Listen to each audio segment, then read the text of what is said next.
Bonjour, quand on ne peut pas trouver les racines d'un polynôme simplement, il faut faire appel au delta. Qu'est-ce que c'est et comment l'utiliser? C'est ce qu'on va voir. Si on a un polynôme de degré 2 avec 3 termes, mais qu'on ne trouve pas d'identité remarquable, comme ici, alors il faut utiliser le delta. Son expression, c'est b carré moins 4ac, où b est le terme attaché au x, a celui lié à x au carré. Et alors il y a 3 cas de figure: delta positif, nul ou négatif. Si delta est négatif, alors il n'y a pas de racine. Si delta égale 0, il y a une racine qui vaut moins b sur 2a. Et si delta strictement supérieur à 0, on a deux racines qui ont les expressions suivantes. Vous aurez remarqué que ces calculs sont relativement compliqués. Le delta, c'est comme l'hôpital, on évite d'y aller si on a d'autres solutions, on y va uniquement en dernier recours. Quelles sont les racines et le tableau de signes de ce polynôme? Pour les racines, on va calculer le delta, b carré moins 4ac, le b c'est 3, au carré ça fait 9, moins 4 fois 1 fois 7, sous cette expression, on simplifie, on trouve moins 19, qui est négatif, donc il n'y a pas de racine. Pour le tableau de signes, puisque a égale 1, on a l'allure suivante, donc le polynôme est toujours positif. On cherche à nouveau les racines et le tableau de signes de ce polynôme.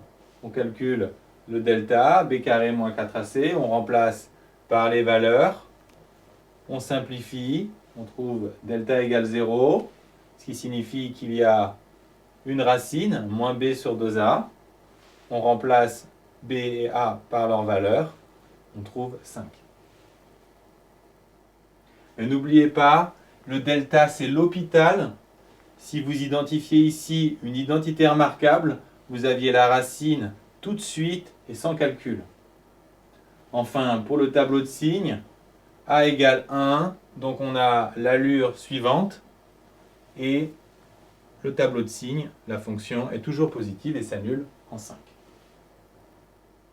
Même question avec ce polynôme, j'applique mon delta, b carré moins 4ac, b égale moins 4, a égale 1, c égale 0.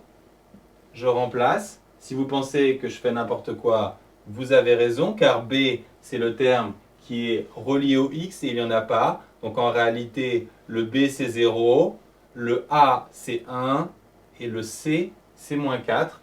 Donc vous oubliez ça. Le delta vaut 16. Il est positif, donc vous avez deux solutions. Vous remplacez les b et les a et delta. Vous trouvez, après simplification, moins 2 et 2, ça se simplifie bien. Moi aussi, avec un bazooka, j'ouvre toutes les portes, mais c'est parfois plus simple de tourner la poignée. On pouvait penser x carré égale 4, donc 2 ou moins 2, ou reconnaître une identité remarquable, ce qui a amené au même résultat. Pour finir, pour le tableau de signes, pas de difficulté, a égale 1, donc on a l'allure, et le tableau de signes suivant, plus, moins, plus. Ici, pour trouver les racines, on se demande s'il faut appliquer le delta. On a trois termes.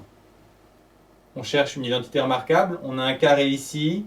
Par contre, si ce n'est pas un carré parfait, on aurait des racines de 6, ça serait compliqué. Donc, on va opter pour le delta. B carré moins 4ac, on remplace A, B, C par leur valeur. Puis, on simplifie. On trouve un delta égal à 1. Autrement dit, positif. Donc, il y a deux solutions qui ont les expressions suivantes. À nouveau, on remplace BA et delta. Et on trouve, après simplification, moins 3 et moins 2. Ensuite, pour le tableau de signes, A égale 1. Donc, on a une allure de ce type. Et le tableau de signes suivant. Ici, on peut remarquer que les racines sont particulièrement simples. Ce sont des racines entières. Et on verra qu'on peut les trouver sans delta avec la technique de l'Indien. Dernier cas, ici on a trois termes, mais clairement pas d'identité remarquable, Donc ça vaut le coup d'aller à l'hôpital, d'appliquer le delta A. On remplace A, B, C par leur valeur, puis on simplifie. Delta est strictement positif, donc il y a 2 racines. On remplace les expressions par leur valeur. On a 2 expressions qui sont très lourdes, donc quand on remplit le tableau de signes, on indique juste x1 et x2. Par contre, faites très attention à l'ordre de x1 et x2. Pour cela, vérifiez bien les valeurs approchées et on constate que c'est x2 qui est la première valeur. Donc le tableau, en réalité, c'est celui-ci.